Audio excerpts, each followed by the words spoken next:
السلام علیکم ورحمۃ اللہ وبرکاتہ۔ شب برات اس مہینے میں یعنی شعبان کے مہینے میں ایک مبارک رات ہے جس کی فضیلت کا اہتمام خود صحابہ کرام رضوان اللہ علیہ مجمعین کے زمانے میں بھی ہوا ہے۔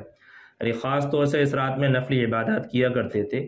کئی لوگ جو ہیں وہ اس رات کا سرے سے انکار کر دیتے ہیں کہ صاحب اس رات کی کوئی فضیلت نہیں ہے، تو ان کا انکار کرنا غلط ہے۔ تو اس ویڈیو میں ہم مختصراً بتائیں گے کہ بھئی ہمیں کیا اعمال کرنا چاہیے اور ان کن اعمال سے بچنا چاہیے۔ ان دونوں کا مختصراً انشاءاللہ بتائیں گے، آپ سنیں، دیکھیں اور دوسروں تک اس کو شیئر بھی کریں۔ سب سے پہلا کہ ہمیں کیا کرنا چاہیے، تو دیکھو بھائی شب برات جو ہے وہ رات کا نام ہے، رات کا، دن نہیں ہے۔ رات جو ہے عشاء کے بعد سے شروع ہو جاتی ہے اور صبح صادق تک یعنی فجر سے پہلے تک وہ رات رہتی ہے۔ تو اس رات میں جاگنے کا اہتمام کرنا ہے، لیکن جاگنے کا مطلب اپنی آنکھیں کھولنا نہیں ہے، سب آنکھیں کھولے رہے اور بس کچھ بھی اپنے میں لگے ہوئے ہیں، موبائل چلا رہے ہیں، فالتو کام کر رہے ہیں، گپ شپ کر رہے ہیں، نہیں۔ جاگنے کا مطلب ہے عبادات کرنا۔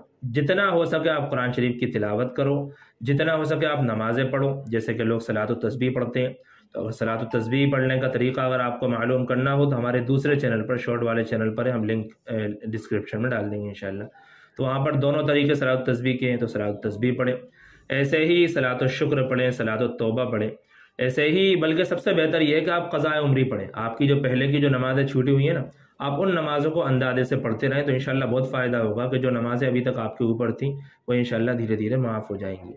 ٹھیک اسی طریقے سے آپ قرآن شریف کی تلاوت کریں، جتنا ہو سکے اتنی تلاوت کریں، اور اپنے جو دنیا سے جا چکے ہیں ان کو بخش دیں، اور اسی کے صدقے میں آپ دنیا میں جو بھی فسادات ہو رہے ہیں خاص طور سے مسلمانوں کے ساتھ، ان کی حفاظت کی دعائیں کریں۔ ایسے ہی اس رات میں اگر کوئی غریب فقیر کوئی ضرورت مند مل جائے تو آپ اس کو صدقہ بھی کر دو، کچھ پیسے دے دو، کیونکہ بھئی عام دنوں میں آپ دیتے ہو اس میں بھی ثواب ملے گا آپ کو، اس رات میں زیادہ ثواب ملے گا، اس لیے آپ تھوڑا صدقہ کر دو۔ البتہ اتنا خیال رہیں کہ اس رات میں کوئی اجتماعی عبادت نہیں ہے۔ کئی لوگ جو ہے ایک ساتھ مل کر کے بیٹھے ہوئے ہیں، سب نے اپنے اپنے گھروں پر بلا لیا، آؤ سب مل کر کے کام کرتے ہیں، نہیں، یہ غلط ہے۔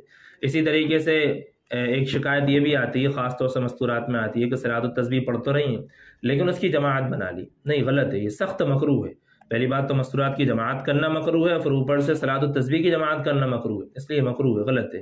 یہاں تک کہ مرد حضرات جو ہیں وہ بھی اپنی مسجدوں میں صلاۃ التسبیح کی جماعت نہ کریں، اکیلے پڑھیں، اگر آتی ہو تو ٹھیک، نہیں آتی ہو تو اپنی طرف سے ویسے ہی 2 رکعت 4 رکعت نفل کی نیت سے پڑھیں، انشاءاللہ اللہ تعالیٰ آپ کو صلاۃ التسبیح کا ثواب دے دے گا۔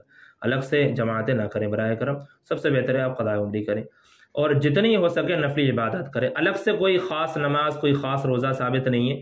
کئی لوگوں میں جو بتاتے ہیں نا کہ صاحب 2 رکعت کی نیت باندھو، پہلی رکعت میں یہ والی صورت، دوسری رکعت میں یہ والی صورت، یہ مل جائے گا، وہ ہو جائے گا، سب فالتو چیزیں، کچھ نہیں ہے، نفلی عبادات ہے غیر متعینہ طریقے پر۔ دوسری چیز جس سے ہمیں بچنا چاہیے وہ جتنی بھی لغویات ہیں ان تمام چیزوں سے بچنا چاہیے۔ پہلی چیز، ایک تو نوجوانوں کا رائڈنگ کرنا، یہاں سے وہاں گھومنا پھرنا غلط ہے، آپ گھر میں جا کر کے سو جاؤ، اگر یہی فالتو کام کرنا ہے آپ کو تو گھر میں جا کر کے سو جاؤ۔ مستورات، آپسی گپ شپ، گھر میں باتیں چیتیں، کھانے بنانے نئے طریقے کے، نہیں، بالکل نہیں کریں، عبادات کریں، نہیں بن رہی ہے سو جاؤ، کوئی گناہ نہیں ہے۔ ہو سکتا ہے آپ جاگنے میں دوسرے گناہ کر لو، اس لیے نہیں ہے، بس عبادت کرو، نہیں تو سو جاؤ آپ۔ اسی طریقے سے ایک تیسرا کام یعنی جس سے بچنا ہے ہمیں وہ یہ کہ اس رات میں کہہ لو یا دن میں کہہ لو، جو حلوہ بنایا جاتا ہے وہ حلوہ بھی نہ بنائے، غلط ہے، سخت بدعت ہے، گناہ ہے۔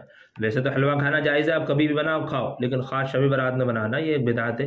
آپ صلی اللہ علیہ وسلم کی طرف جو بات منسوب کی جاتی ہے کہ آپ کے دندان مبارک شہید ہو گئے تھے اس لیے بنایا گیا تھا، یہ غلط ہے، غلط نسبت ہے۔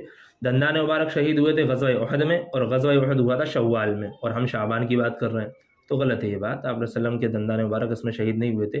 دوسری بات، اور نہ ہی آپ کے دندان مبارک شہید ہونے پر حلوہ بنایا گیا تھا، دونوں ہی باتیں جھوٹی ہیں، اس لیے حلوہ وغیرہ نہ بنا۔ جیسے قبرستان جاتے ہیں کئی لوگ، قبرستان جانا بھی بس زندگی بھر میں ایک آدھ بار چلے جاؤ، آپ صلی اللہ علیہ وسلم سے 1 مرتبہ ثابت ہے تو آپ 1 مرتبہ چلے جاؤ، ضروری سمجھنا کہ صاحب جانا ضروری ہے، اگر نہیں جائیں گے تو گناہ ہو جائے گا، یہ غلط ہے نا، ضروری نہ سمجھیں۔ ایصال ثواب کی جہاں تک بات ہے تو آپ گھر پہ بھی رہ کر سکتے ہو۔ باقی اس کے علاوہ کوئی بات، کوئی سوال اگر آپ کے ذہن میں ہو تو آپ کمنٹ میں پوچھ سکتے ہیں۔ باتیں اگر اچھی لگی ہوں اور واقعی اچھی باتیں بھی شعبان کے تعلق سے تو آپ دوسروں کو بھی شیئر کریں۔